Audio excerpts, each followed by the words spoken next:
Good morning class. आज हम लोग अपने अगले चैप्टर जातिवाद, अलगाववाद, सांप्रदायिकतावाद एवं इसके दुष्परिणाम क्या क्या हो सकते हैं इसके बारे में जानकारी लेंगे और बातचीत करेंगे। ठीक है, तो इसमें सबसे पहला पॉइंट जो है जातिवाद। तो इसमें जातिवाद के प्रमुख शिक्षण बिंदु क्या हैं? सबसे पहले तो इसका अर्थ जानने का प्रयास करेंगे, फिर इसकी परिभाषा देखेंगे और इसका ऐसे कौन से कारक हैं जो इसको बढ़ावा देते हैं, इसका विकास करते हैं। ठीक है, इसके बाद इसके सामाजिक दुष्परिणाम देखेंगे। इसके बाद इनको कैसे दूर किया जा सके, इस प्रथा को या इस वाद को कैसे दूर कर सके, अपने अपने सुझाव प्रस्तुत करेंगे। ठीक है, तो सबसे पहले स्टार्ट करते हैं हम लोग जातिवाद। जातिवाद एक्चुअली है क्या? जातिवाद एक फीलिंग है, भावना है। ठीक है, और ये भावना कैसी होती है? ये दो लोगों के बीच में होती है, घृणा के रूप में, द्वंद्व के रूप में, कंपटीशन के रूप में। ठीक है ना, जब ये चीज आ जाती है तो इन भावनाओं का क्या हो जाता है? जन्म हो जाता है। ठीक है, और क्या होने लगता है? इसमें जो एक जाति विशिष्ट होती है वो सिर्फ और सिर्फ अपने हित की बात करने लगती है, अपने हितों की रक्षा करने लगती है। उसका ना तो उस समाज से कोई लेना देना होता है, ना ही उस देश से जहां पर वो जन्म से रह रहा है। ठीक है, वो अपने हितों या उस जाति के जितने भी सदस्य हैं उनके हितों को सर्वोपरि समझने लगता है, समाज और देश को नगण्य समझने लगता है। ठीक है, तो यहां से जातिवाद की जो भावना है उसका उत्पन्न होता है। तो चलिए हम लोग पढ़ते हैं। जातिवाद जाति व्यवस्था से संबंधित एक प्रमुख सामाजिक समस्या है। जाति की भावना व्यक्ति के बीच घृणा, द्वेष एवं प्रतिस्पर्धा को जन्म देती है। जातिवाद की भावना के विकसित होने से व्यक्ति अपनी ही जाति के सदस्यों के हितों को सर्वोपरि समझता है। देश या समाज का हित उसके लिए नगण्य हो जाता है। सामाजिक व्यवस्था में परिवर्तन के फलस्वरूप जाति व्यवस्था में परिवर्तन देखने को मिलता है। तो इसमें आगे और क्या लिखा हुआ है? आज महानगरों में जातिवाद की भावना को देखा जा सकता है। नगरों में क्या, आप अपने गांव में, अपने जो आसपास का मोहल्ला है वहां भी देख सकते हो, जो आप किसी सोसाइटी में रहते हो वहां भी देख सकते हो। ठीक है, तो यहाँ पर क्या है कि कुछ ऐसी विशिष्ट जातियां हैं, चाहे वो मैं नाम नहीं लेना चाहूंगा, जो भी हो, वो अपने ही हितों की रक्षा करती हैं और अपने ही हितों का क्या करती हैं? निर्माण करती हैं। आज जाति के नाम पर स्थान स्थान पर शिक्षण संस्थाएं, चिकित्सालय एवं मनोरंजन संस्थाओं का निर्माण हो रहा है। आप लोग देख रहे हो कुछ ऐसे विशेष जाति के लोग हैं जहां पर कुछ संस्थाएं बन रही हैं, चाहे वो शिक्षण संस्थाएं से संबंधित हो या अन्य कोई संस्था हो। ठीक है, कुछ जगह ऐसा है जहां पे उनकी चिकित्सालय के लिए अलग व्यवस्था की जा रही हो, अगर उनका मनोरंजन की व्यवस्था है तो भी उनके लिए अलग से व्यवस्था की जा रही है। ठीक है ना, तो ये बहुत सारे पॉइंट हैं जिनको हम लोग समझेंगे। अब इसके बाद जातिवाद का अर्थ क्या है?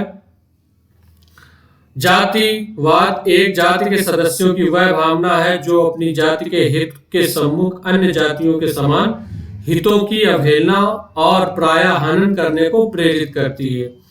ठीक है, वही बात जो हमने अभी बात कर ली, सिर्फ और सिर्फ अपना भला, अपने हितों की रक्षा करना, दूसरे व्यक्तियों या दूसरी जाति से उनका कोई भी लेना देना नहीं, केवल अपनी ही जाति का मार्ग प्रशस्त करना, अपनी ही प्रगति करना, अपना ही कल्याण करना।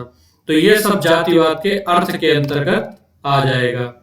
ठीक है, इसमें कुछ परिभाषाएं दी गई हैं, तो परिभाषा लिख लेते हैं। डॉक्टर कैलाश नाथ शर्मा के अनुसार जातिवाद जाति भक्ति एक जाति के व्यक्तियों की वह भावना है जो देश या समाज के सामान्य हितों का ख्याल न रखते हुए केवल अपनी ही जाति के सदस्यों के उत्थान, जातीय एकता, जाति की सामाजिक स्थिति को सुदृढ़ करने के लिए प्रेरित होती है।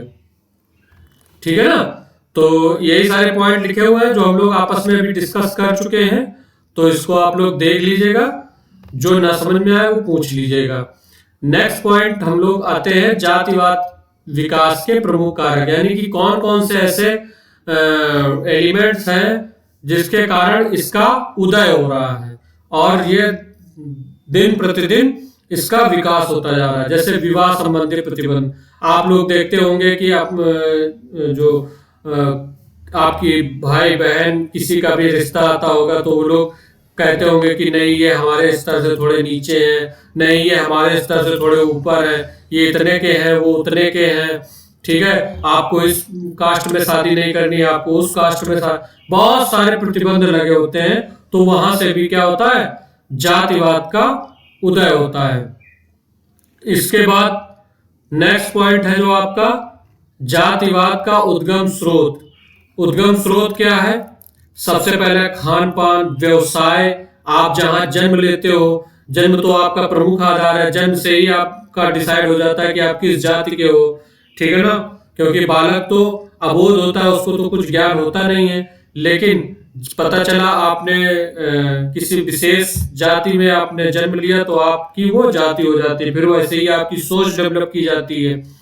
फिर आपका व्यवसाय, खान पीन, सहवास, बहुत सारे इन चीजों में क्या लगने लगता है, धीरे धीरे प्रतिबंध लगने लगता है, सामाजिकता पृथकता होने लगती है, सांस्कृतिक पृथकता होने लगती है। तो इन सारी चीजों से क्या होता है, जातिवाद का उद्गम शुरू हो जाता है। इसके बाद थर्ड पॉइंट है जजमानी प्रथा का टूटना। आप लोग देखते होंगे कि कुछ विशेष वर्ग के लोग अपने आप को जजमान मानते थे और दूसरों लोगों से सेवाएं लेते थे, उसके फलस्वरूप उनको कुछ वस्तुएं प्रदान करते थे, ठीक है।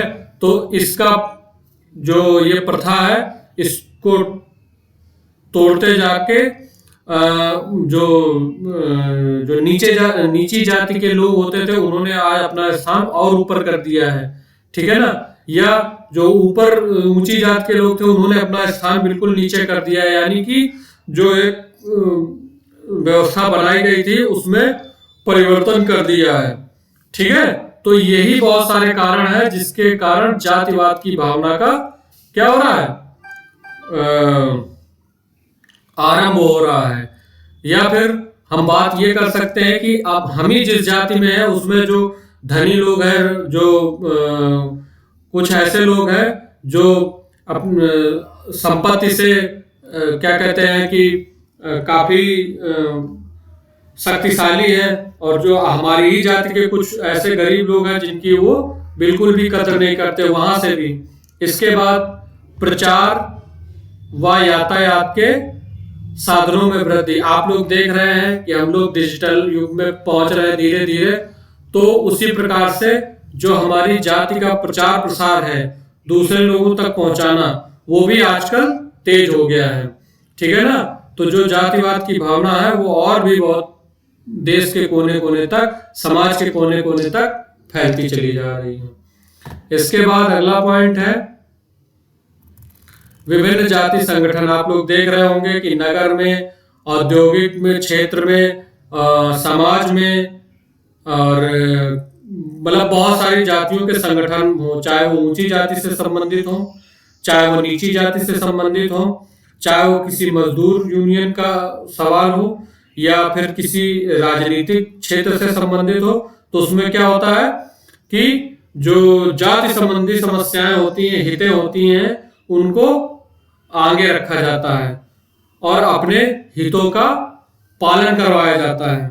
इसके बाद सामाजिक रूप से इसके दुष्परिणाम क्या होते हैं, जरा ये भी देख लेते हैं हम लोग।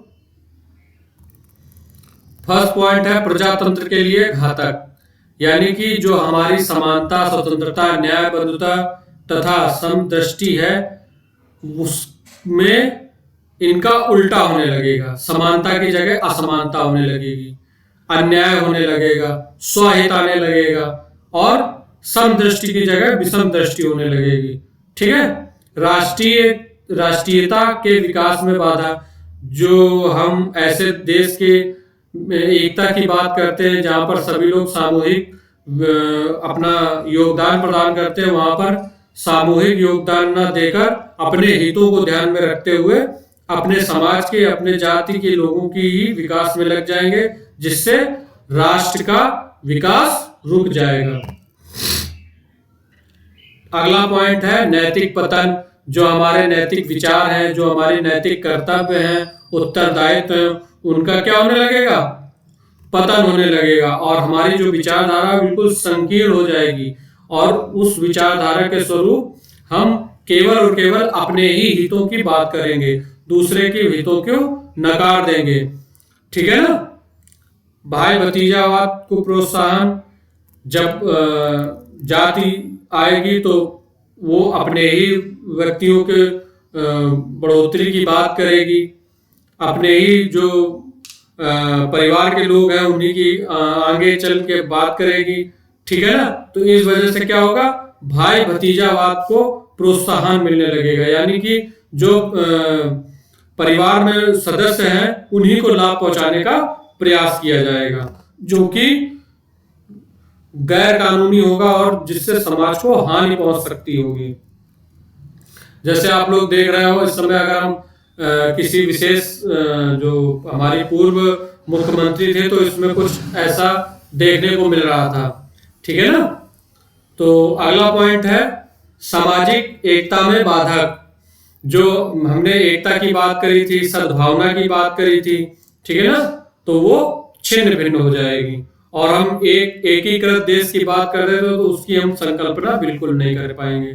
देश की सर्वांगीण प्रगति में बाधक, जब हम अपने हितों की बात करेंगे तो हम ना तो समाज की बात कर सकते हैं, ना समाज के उस क्षेत्र की जिस क्षेत्र से समाज का विकास हो सकता है। ठीक है ना?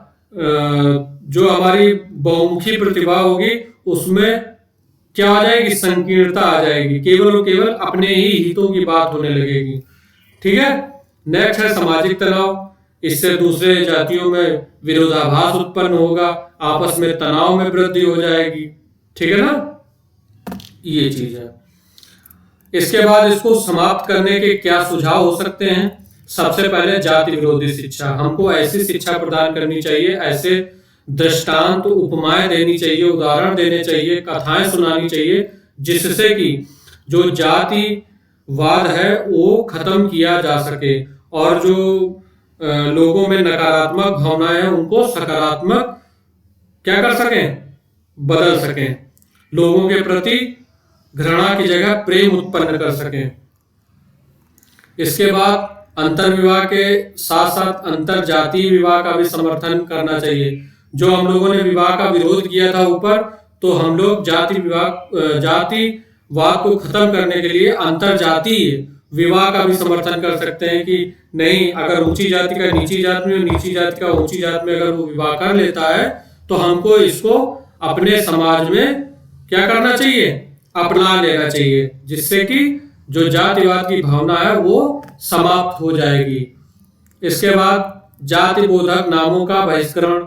आप लोग देखते होंगे कि कुछ हमारे लोग ऐसे होते हैं जिनके विचार बिल्कुल भी कट्टर रहते हैं, वो दूसरे को उनकी जाति के ही अनुसार पुकारना शुरू कर देते हैं। तो इसको थोड़ा सा अगर हम लोग कम कर लेंगे तो जातिवाद की जो भावना है उसमें कमी आ जाएगी।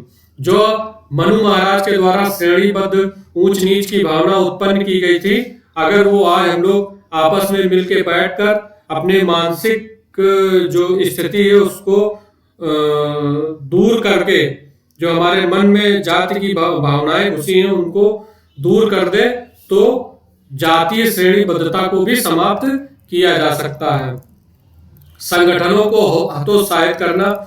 जो संगठन जातिवाद पर विशेष बल देते हैं वो उन संगठनों को क्या करना है? उन पर रोक लगानी चाहिए, उनको बिल्कुल प्रतिबंधित कर देना चाहिए।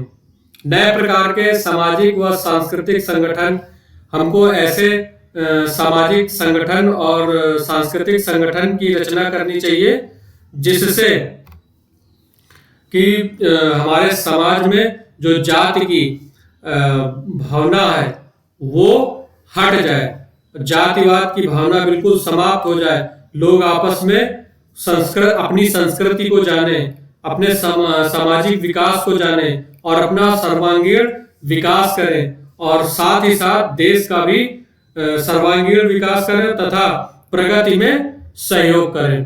तो आज के लिए बेटा इतना ही। आप लोग वीडियो देखते रहिए, लाइक करते रहिए, शेयर करते रहिए। ठीक है, थैंक यू क्लास।